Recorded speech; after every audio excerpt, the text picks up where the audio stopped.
Hey guys, Nigerian government is in trouble. The Kenya government have once again come out to ask the federal government of Nigeria to explain how Nnamdi Kanu was adopted in Kenya and brought back to Nigeria. The Kenya government denies involvement in Nnamdi Kanu's arrest. They said they were not aware that Nnamdi Kanu was in Kenya. So the federal government of Nigeria should explain to their people and the ICC, the International Criminal Court, how Nnamdi Kanu was brought to Nigeria. So you see, then they talk say that scene when a kpai person, he goes first of all, he go block any ear, he not go here. You see this issue of Nnamdi Kanu's abduction in Kenya, they've been telling Nigerian government, release this man, make it go, they not agree. Even when court say, okay, release him, make it go, they not agree. The UN human rights group have also told Nigerian government, let this man go, they not agree. Right now, there is a lot of petition in the ICC, that is International Criminal Court, dragging Kenya government, having hands in Nnamdi Kanu's arrest. You understand, say, Nnamdi Kanu family don't first sue Kenya government, and now the matter don't right finish. The Kenya government have testified against the Nigerian government. They have denied having involvement in Nnamdi Kanu's abduction in their country. Welcome back to Prospect Channel TV. Thank you for always coming out here. If you're just joining us for the first time, please kindly subscribe and don't forget to give us a thumbs up. Nigerian, hey, wahala don shele be this.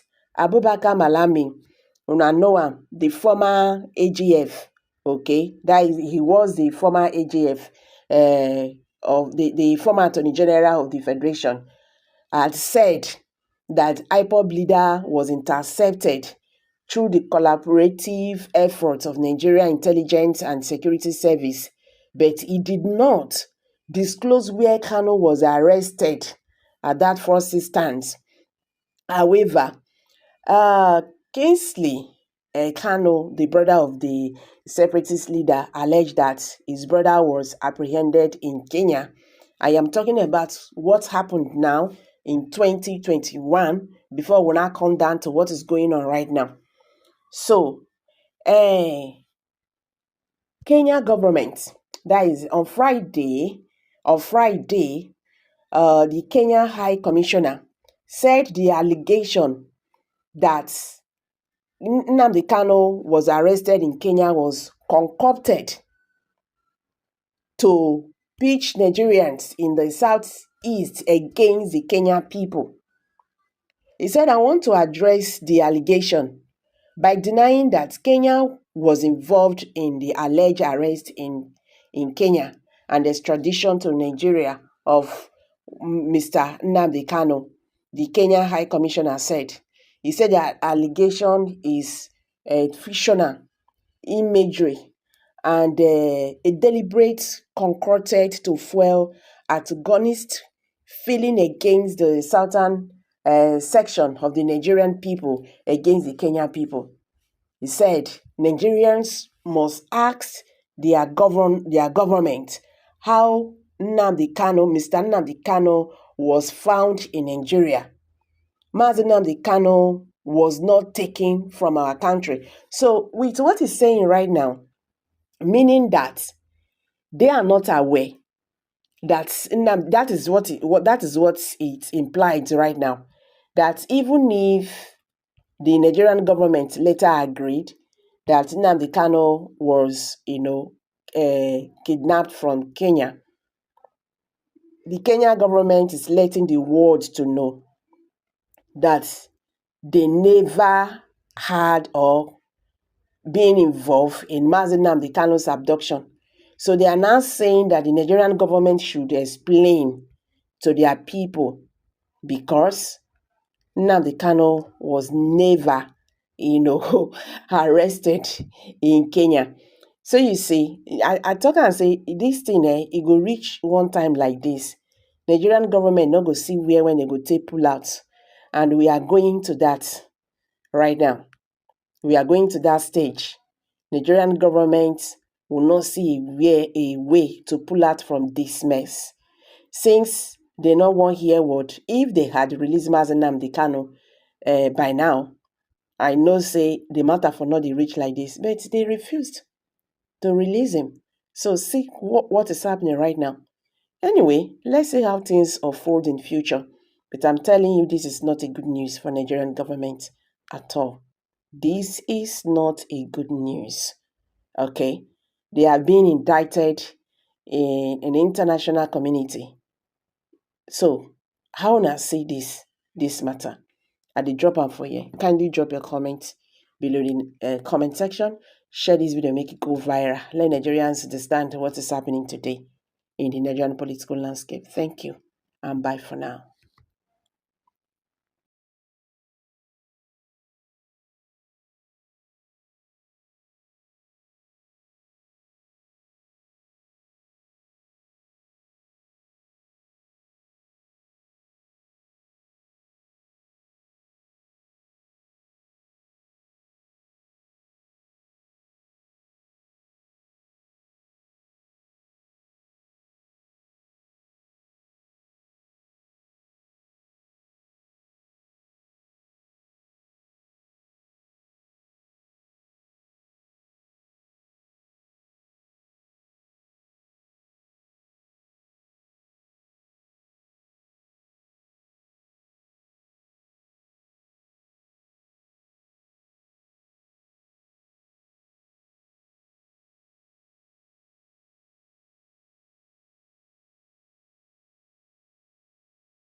Aisha Yusufu has taxed Imo State Governor, Enugu State Governor, Anambra State Governors. Stop blaming government. You are the CEO of your state. You are the executive governor. Now, since you go to Abuja to collect money, then take responsibility for the insecurity in your state. What do you have to say about it? Now, thank you for that wonderful question. I think being the governor of the state, you have every power for you to make sure that see you get security votes from the federal government. By so doing so, what are the governors doing with this money? Stop coming out to tell the people that there is insecurity in my state and that unknown government have been killing. The government need to take action and put an end to all this and stop apportioning blames. The people you are apportioning blames to are the people who their lives and properties are what entrusted in your hand as the chief security officer of the state. So for a governor to come and start telling people that see there is insecurity in my state, I think to me the governor need to stand up and then act now, because every now and then allocation is being shared for you, security vote is being given to you, and you have the mandate.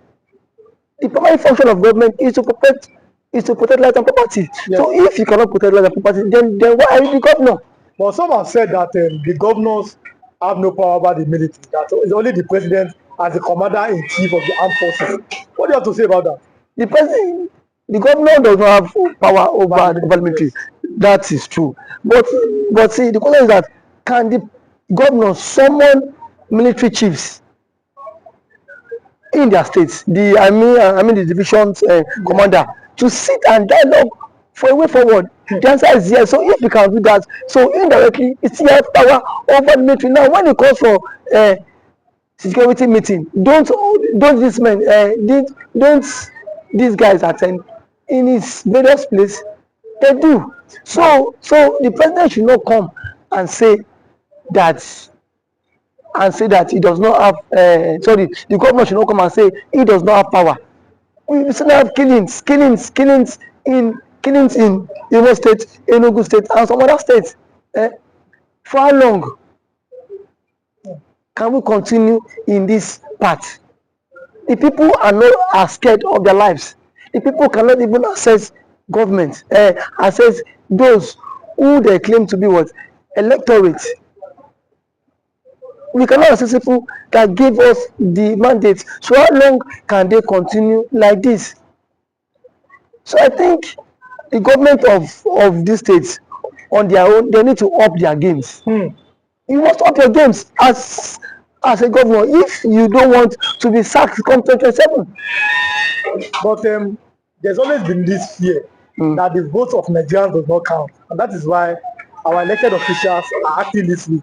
That assuming our vote is counting, they will sit up knowing that if I don't perform, no second term for me. Do you agree with that statement? Our vote does not count. I cannot say if our vote count or not, because I have not conducted any election. So what I'm to say is that people have lost confidence in the INEC. In the power. The reason why they've lost. You've lost confidence because so many persons have seen the case of Hope Uzodinma when he but reason best the court knows why he had to give it to him. But someone who came forth in the election was uplifted and then he came forth. So the court cited some reasons which Hope Uzodinma became the governor. Reason best known to them. I am not in the position to speak for the court. But one thing is that INEC needs to be the trust of Nigerians again. You saw what happened in last election. As allegedly reports, the results were changed in the IRF quarter. So I don't know how true that allegation is, but see, it has been going viral. So these are things INEC need to repose that confidence in the average Nigerian. And for the governors too, how much is being given to you on a monthly basis? If you get money on a monthly basis, then why don't you make sure that these people who gave you the mandate to protect them, you can as well protect them too?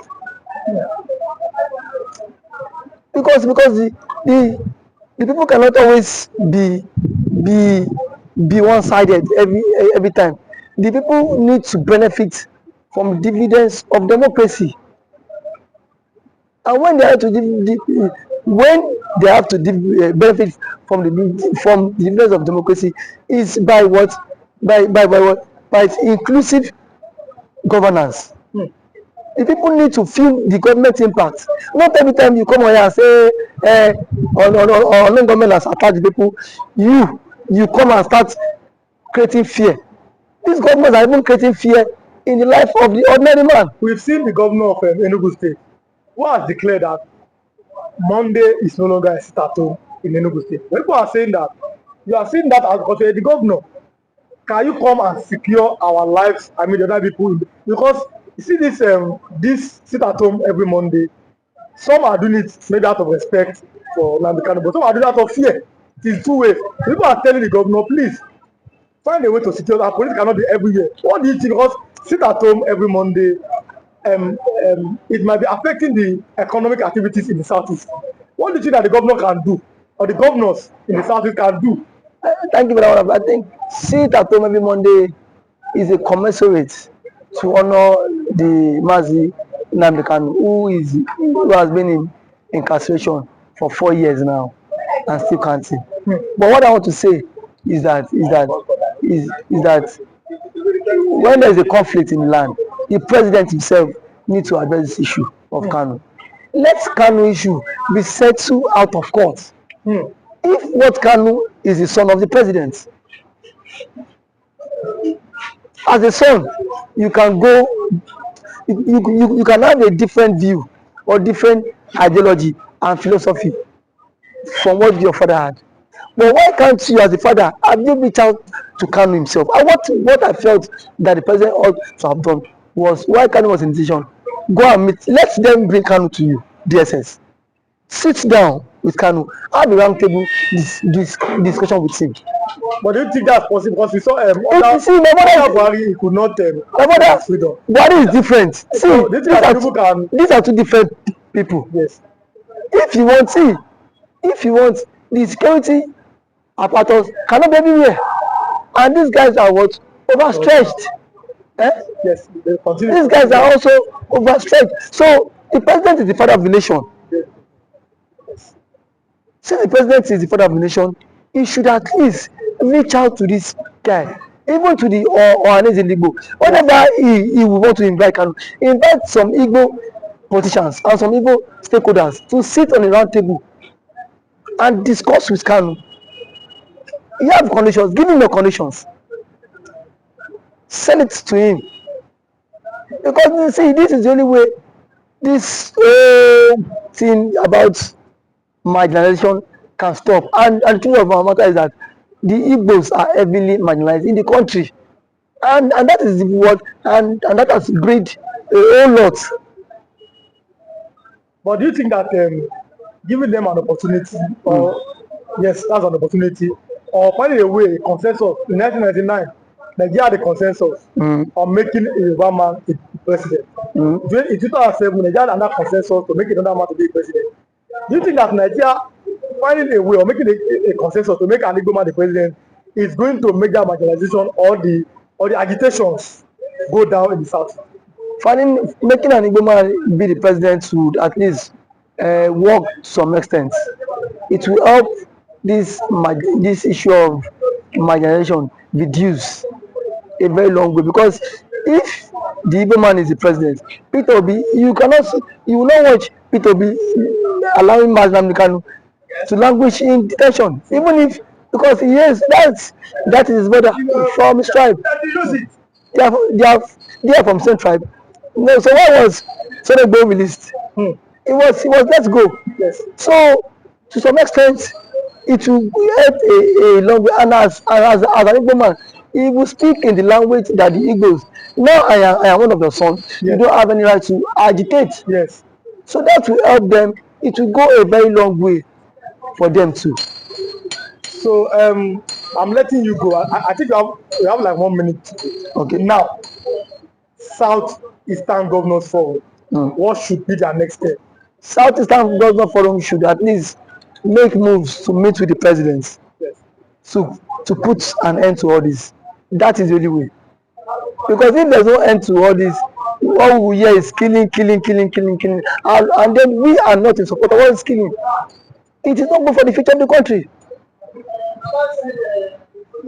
It's not good for the future of the country. Okay. Thanks for coming. Thank you for always having me.